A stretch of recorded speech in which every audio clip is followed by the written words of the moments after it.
Legends are supposed to live forever, yet a parade of famous emblems is quietly edging toward the scrapyard. Once they defined innovation, freedom, even national pride. Today they're juggling red ink, lawsuits, and existential pivots. 10 names sit on the brink, and the countdown has already begun. Ready to see which giants are tiptoeing toward extinction? But first up, the smallest giant that grew too big for its own boots. Mini was born to slip through alleyways, a pocket-sized rebel that made practicality look stylish. Fast forward to 2024 and the brand pushes crossovers so swollen they dwarf the original Austin 7. US sales sank below 27,000 last year, a 15-year low, as buyers asked one devastating question: what's Mini about a countryman the size of a RAV4? Fiat tried the same adorable city car playbook across the Atlantic. The 500's retro bubble captured early buzz, but charm can't mask check engine lights. Reliability scores cratered, and American appetite vanished. Just 1,528 Fiats found homes in 2024.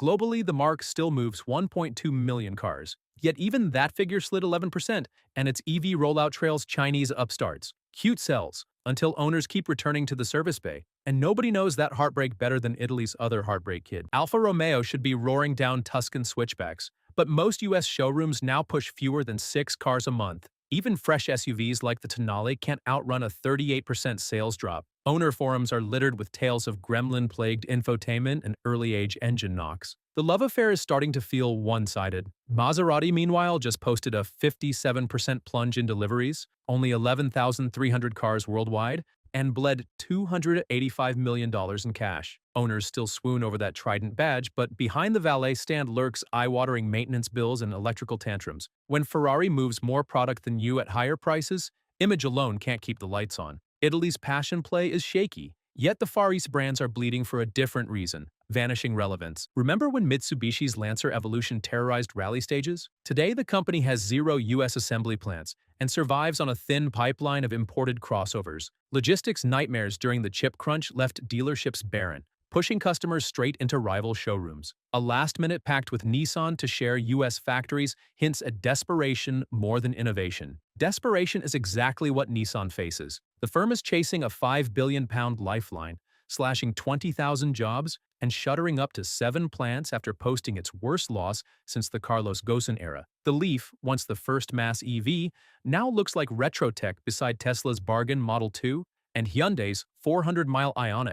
Overbuilt dealer networks are dumping inventory with rebates that vaporize profits. If even Japan's third-largest automaker can wobble, who's safe? Not the Detroit elder that bet its future on sliding doors and captain's chairs. Chrysler helped invent the minivan and still sells over 100,000 Pacificas and Voyagers a year. That sounds healthy, until you realize those are its only products. Families once traded soccer practice for crossovers, and Chrysler never truly followed. Its showpiece EV, the Airflow, died before birth. Parent company Stellantis openly warns that underperforming brands may meet the axe. Imagine the Pentastar reduced to a parts bin sticker, lingering only on vintage 300Cs at weekend car shows. If Chrysler's future is cloudy, Britain's velvet-voiced predator is already in freefall. For decades, the guttural snarl of a Jaguar V8 was Britain's rolling sonnet. Then came a corporate vow: by 2030, every Jag will be electric. Noble? Yes. Profitable? Not yet. Global volume nosedived from 181,000 units in 2018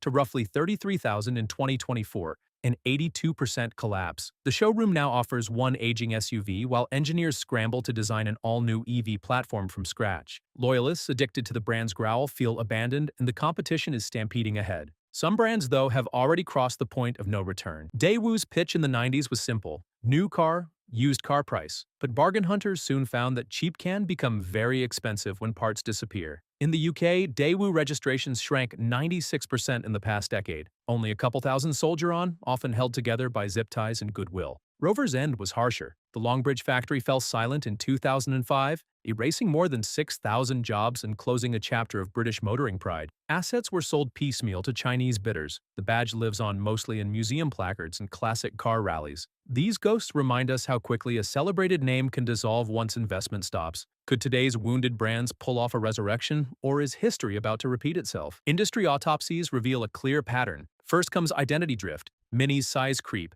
Jaguar's abrupt electric flip. Then, reliability stigma corrodes trust faster than any marketing budget, a lesson Alfa and Maserati learn monthly. Finally, late pivots to electrification drain cash, while hungrier competitors flood showrooms with next-gen tech. Yet comebacks aren't impossible. Mazda clawed back respect with design and engineering excellence. Volvo rebounded on safety and EV chic. If these 10 marques double down on what made them special, Mini's urban agility, Jaguar's elegance, Nissan's pioneering EV spirit, some could graduate from hospice to halo. So which badge would you rescue? And which one should make room in the automotive afterlife? Drop your verdict below, slam that like button if you enjoyed the deep dive, and subscribe for the next chapter in this rolling drama, because the road to survival is only getting bumpier. Thanks for riding shotgun.